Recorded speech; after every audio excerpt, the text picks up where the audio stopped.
오늘 우리가 묵상할 하나님의 말씀은 시편 14편입니다. 제가 1절과 2절, 3절을 읽겠습니다. 어리석은 자는 그의 마음에 이르기를 하나님이 없다 하는도다. 그들은 부패하고 그 행실이 가증하니 선을 행하는 자가 없도다. 여호와께서 하늘에서 인생을 굽어 살피사 지각이 있어 하나님을 찾는 자가 있는가 보려 하신즉 다 치우쳐 함께 더러운 자가 되고 선을 행하는 자가 없으니 하나도 없도다. 우리 민족은 참 가난하게 산 적이 있었습니다. 한 끼 한 끼를 무엇으로 때워야 할까 염려하며 하루하루 산 적이 있었습니다. 또 어떤 사람들은 하루에 한 끼는 때우고 한 끼는 거르고 또 한 끼는 무엇을 먹어야 할지 말아야 할지 걱정했던 때가 있었습니다. 돈을 벌려고 해도 어디 가서 돈을 벌 데가 없었습니다. 그때 우리 백성들의 입에서 나온 이야기들은 한결같이 돈이 왼수다. 얼마나 돈이 한해졌으면 돈을 원수라고 그렇게 표현을 했겠습니까? 그러다가 돈이 생기기 시작했습니다. 또 더 온 새는 즐거움으로 살기 시작했습니다. 돈이 많아지니까 이제는 돈 쓰는 재미로 살게 되었습니다. 맛있는 것을 먹으러 찾아다니고 또 즐거운 여행을 하기 시작했습니다. 최근 몇 년 사이에는 아주 돈에 묻혀서 천지개벽이 일어난 거예요. 돈이 많아서 어떻게 해야 할지를 주체할 수 없는 돈을 가지고 사는 이들이 많아졌습니다. 물론 가난한 이들은 정말 더 가난해졌다고 볼 수 있겠죠. 그래서 많은 사람들이 웃는 말로 노래하지만 90이 돼도 자기를 데려갈 생각하지 마라. 이 돈 다 쓰기 전에는 갈 수 없다. 이런 농담까지를 하게 되었죠. 그러다 코로나 팬데믹을 만났습니다. 또 세상이 다 뒤집어졌습니다. 이처럼 사람들이 돈이 많아지고 돈 가지고 모든 걸 해결할 수 있게 되니까 이제는 하나님께 엎드려 기도해야 됐던 것 기도하지 않아도 됐습니다. 병들어도 이젠 병원에 가면 더 잘 고쳐줍니다. 모든 게 돈으로 다 해결이 됩니다. 그래서 사람들은 점점 하나님을 등한시하기 시작했습니다. 어떤 사람은 아예 하나님을 떠나버립니다. 하나님은 존재하지 않는다. 그리고 선언하고 살아가는 사람들도 있습니다. 근데 어떤 사람들은 하나님의 존재를 인정하긴 하지만 하나님은 우리와 아무 상관이 없는 분으로 생각합니다. 전적인 객관적 타자로 생각하고 인생의 주인은 나다. 그리고 이 세상에서 마음껏 향락하고 즐기고 살자 이렇게 말하는 사람들이 늘어가기 시작했습니다. 저는 이 후자를 유실론적 무신론자라고 말하고 싶습니다. 그러니까 이 세상은 무신론자가 있어요. 나는 하나님 믿지 않는다. 하나님 존재하지 않는다고 선언하는 사람이 있는가 하면 하나님 계신 건 내가 믿어. 알아. 그러나 그분이 나하고 아무 상관이 없다고 하는 그런 유신론적 무신론자도 있습니다. 네, 오늘 이 성경에서 말하는 하나님이 없다는 말은 무신론자의 이야기가 아니라 하나님이 계신 건 나 믿어. 그러나 하나님은 나와 아무 관계가 없다고 말하는 바로 이 유신론적 무신론자들을 이야기합니다. 오늘 교회 안에도 이런 분들이 참 많습니다. 하나님이 계시다고 하는 건 난 알아. 그러나 그분은 오늘 나하고 아무 상관이 없어. 내 돈과 또 내 지식과 내 지위만 가지면 얼마든지 하나님 없이도 행복하게 살 수 있다고 말하는 사람들이 점점 늘어나고 있습니다. 그런데 여러분, 이 무신론자들과 유신론적 무신론자는 결과적으로는 다 무신론자들입니다. 하나님 없이 산다고 하는 것입니다. 하나님께서는 바로 이런 자들을 향해서 어리석다고 이야기합니다. 어리석다, 미련하다. 이 어리석다는 히브리어가 나발입니다. 나발. 어디서 들어본 이름이죠? 이 나발이라는 뜻은 시듬이라는 뜻입니다. 꽃이 시들죠? 나무가 시들죠? 시듬, 이게 나발입니다. 우리 인생도 그렇습니다. 한참 꽃처럼 피어날 때 얼마나 아름답고 당당합니까? 얼마나 자랑스럽습니까? 그러나 꽃도 마를 때가 있습니다. 나무들이 여름이 되면 푸르청청합니다. 늘 푸를 줄로 알고 있습니다. 그러나 시간이 지나면 그것도 시들고 말라서 떨어집니다. 우리 인생의 영화가 바로 이 꽃과 같고 풀과 같다고 성경은 말하고 있습니다. 그런데도 많은 사람들은 인생을 분별할 줄을 모릅니다. 어느 때 왕성하고 어느 때 영화롭고 어느 때 아름답고 어느 때 시듬인가를 모르고 항상 좋은 날이 오리라고 생각하고 착각하고 살고 있다는 사실입니다. 나발이라는 사람 그렇지 않습니까? 어려움을 당할 때 다윗이 그 군대를 데리고 가서 도와줍니다. 나발은 거부가 되었습니다. 이 갈멜 지역에서는 아주 유지가 되었습니다. 그가 타작하는 날 다윗은 신하들을 보냈습니다. 자기 신하들에게 먹을 걸 좀 보내달라고요. 이 나발은 교만해졌습니다. 다윗을 저주하면서 거절했습니다. 이 다윗이 얼마나 화가 났겠습니까? 그래서 칼을 차라. 그래서 이 나발의 집으로 쳐들어가죠. 이 소식을 든 이 아비가일이 참 지혜롭게도 다윗에게 와서 참 무릎을 꿇고 빌면서 무마를 합니다. 그래서 이 위기를 모면하게 되었습니다.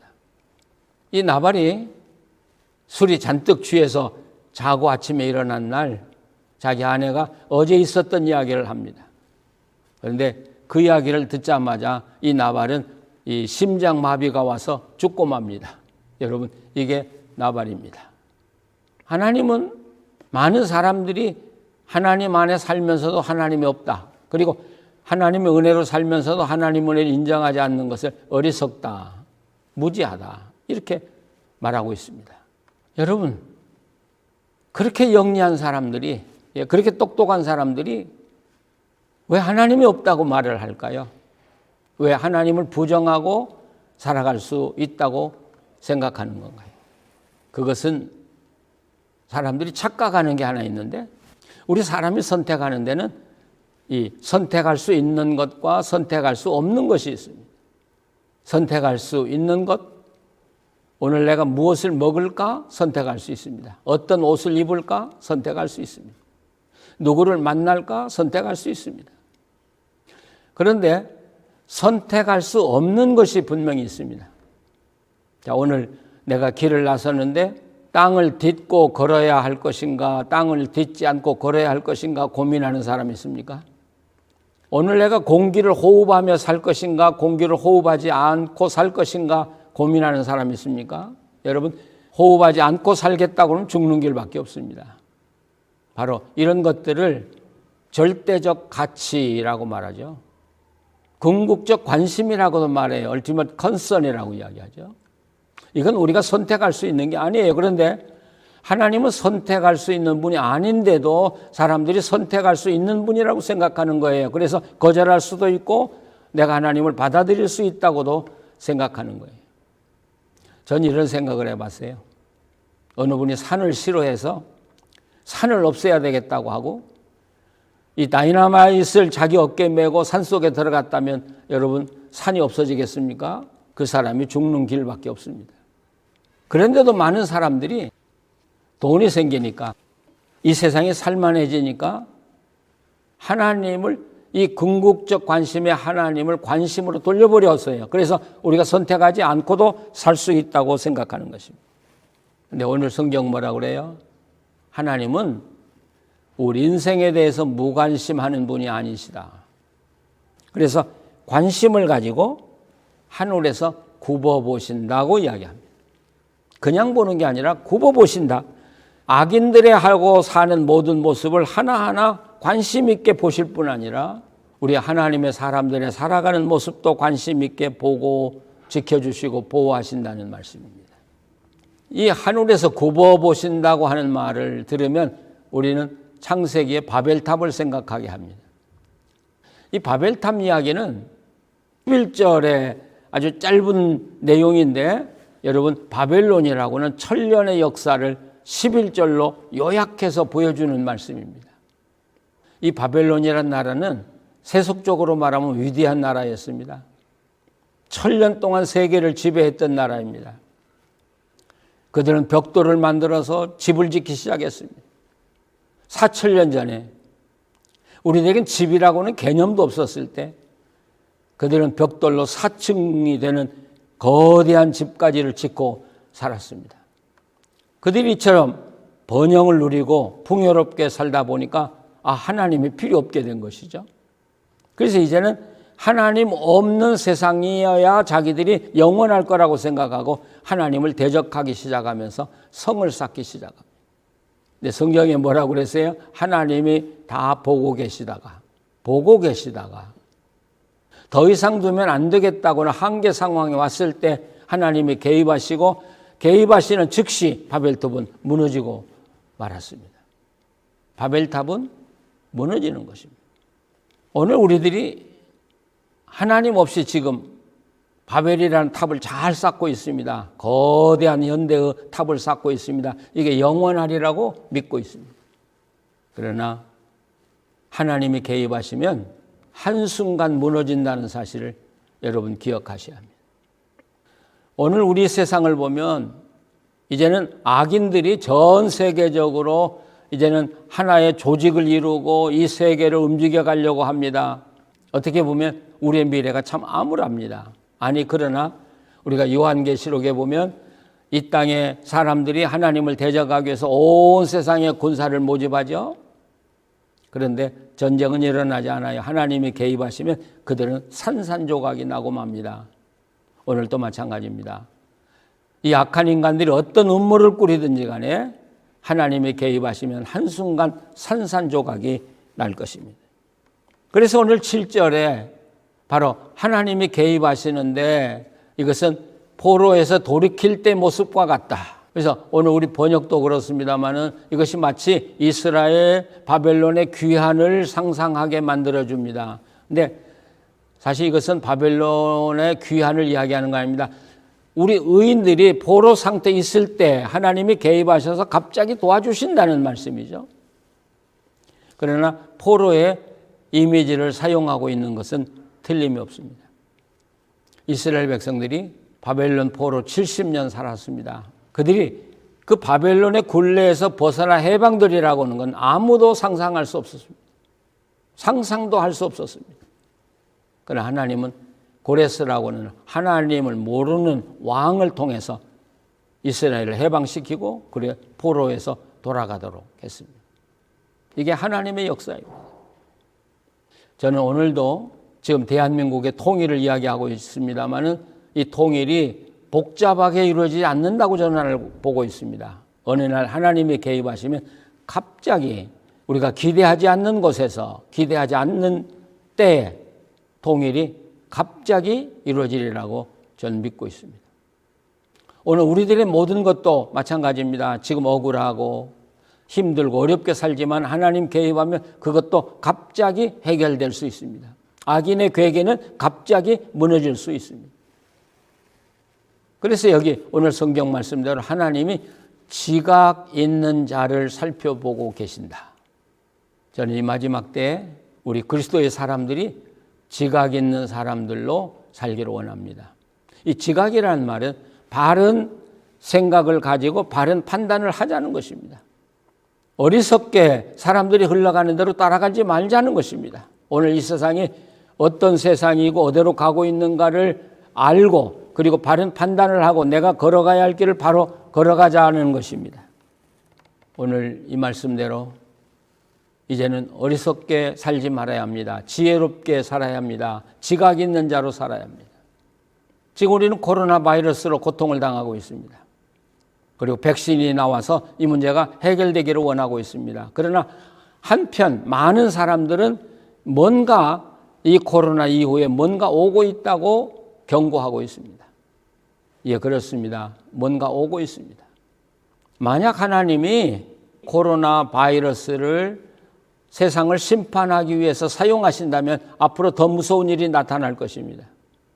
인간들이 돌이키지 않는 한 더 무서운 일이 이 땅에 벌어지리라고 우리는 예측할 수 있습니다. 아니, 주님의 최후의 심판이 오는지도 모르겠습니다. 이럴 때 우리가 흥청망청 살 수 없습니다.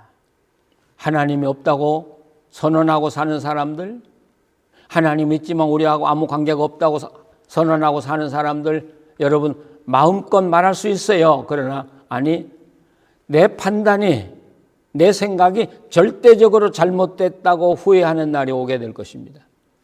그날은 두 가지입니다. 하나는 내 죽음이 임박해진 순간입니다. 저는 하나님 모르고 죽어가는 사람들을 좀 만나봤습니다. 하나님 없이 죽어가는 자들이 두려워하지 않는 사람 만나본 적이 없습니다. 다 두려워하고 불안에 떨면서 세상을 떠나는 모습을 보았습니다. 케네디 대통령도 그가 암살당하기 전에 죽음을 예견했는지 모르겠습니다만은 빌리그램 목사님과 만나서 이야기하는 자리에 이렇게 진지하게 물었다고 합니다. 목사님, 정말 하나님의 나라 있는 건가요? 제가 만난 어떤 사람은 자기 멋대로 방탕하고 살다가 임종을 맞았습니다. 제 권고를 받고 그분이 이렇게 말했습니다. 내가 지금껏 내 마음대로 살고 이제 와서 죽음에 임박하니까 내가 하나님 믿겠다고 그런 얌체 같은 인간 되고 싶지 않습니다. 어떻게 제가 이제 와서 하나님 믿는다고 할 수 있겠습니까? 예, 그럴 수도 있겠죠. 정말 우리 인간의 위기는 두 번째로 주님이 오시는 날이죠. 그리고 우리가 주님 앞에 쓸 때, 심판대 앞에 서는 날이 온다는 사실입니다. 이건 부정할 수가 없습니다. 이것은 우리가 선택할 수 없는 겁니다. 필연적으로 받아들여야 하는 것입니다. 만약 이 설교를 듣는 분 중에 아직도 하나님을 거부하고 산다든지 아니면 하나님이 있음을 알면서도 하나님과 관계없이 자기 멋대로 사는 분이 있다면 여러분 돌이키시기 바랍니다. 더 이상 어리석게 살지 마시기 바랍니다. 왜요? 여러분이 후회할 날이 곧 다가오기 때문입니다. 이제는 우리가 지혜로운 자들이 되어야겠습니다. 이전과 같이 살지 맙시다. 그리고 깨어나십시다. 그리고 항상 기도하십시다. 주님 만날 날을 준비하십시다. 정말 주님이 찾으시는 하나님의 사람들, 나와 여러분이 되시기를 바랍니다. 그리고 주님 만났을 때 주여 내가 여기 있습니다 고백할 수 있는 그런 성도들이 되시기를 간절히 바랍니다. 기도하시겠습니다. 하나님, 우리는 인간이 얼마나 어리석은가를 모르고 살고 있습니다. 지금 내가 결정하고 살아가는 것이 옳은 것인가 그른 것인가도 우리는 잘 분간할 수가 없습니다. 우리를 도와주시옵소서. 성령이 우리를 인도할 때만 우리는 지혜롭게 살아갈 수 있습니다. 이 시대가 어디로 가고 있는지 분별하게 해주시고 우리가 어떤 편에 서서 살아가야 옳은 것인가 알게 해주시고 성령 인도하는 대로 따라 살 수 있는 의지를 우리에게 허락하여 주시옵소서.